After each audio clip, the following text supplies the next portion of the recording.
Finnoz ichida qurti bor go'sht.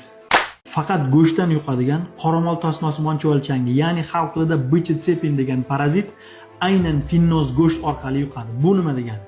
Uy bekalari uyda xom go'sht to'g'rayotganingizda pichoq bilan kesganingizda shundoq kesilgan joydan kichkina oq bo'lakcha, ya'ni kichkina oq xaltacha, bezga o'xshagan kichkina shunaqa qismchasi chiqsa, albatta bu go'shtni siz iste'mol qilmang. Chunki bichitsepin faqat go'sht orqali yuqadi.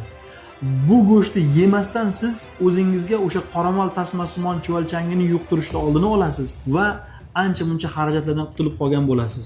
Bu qoramol tasmasimon chuvalchangi inson ichida 10 yilgacha, 15 yilgacha yashashi mumkin va 2,5 metrdan 15 metrgacha даже inson ichida yashab, shunaqa ingichkichagida parazitlik qiladigan parazit. Bu kamqonlik, bosh og'rig'i, terida allergiyalarga sabab bo'ladi. Juda ko'p holatlarda ayollarimizda uchraydi. Nima uchun shunaqa?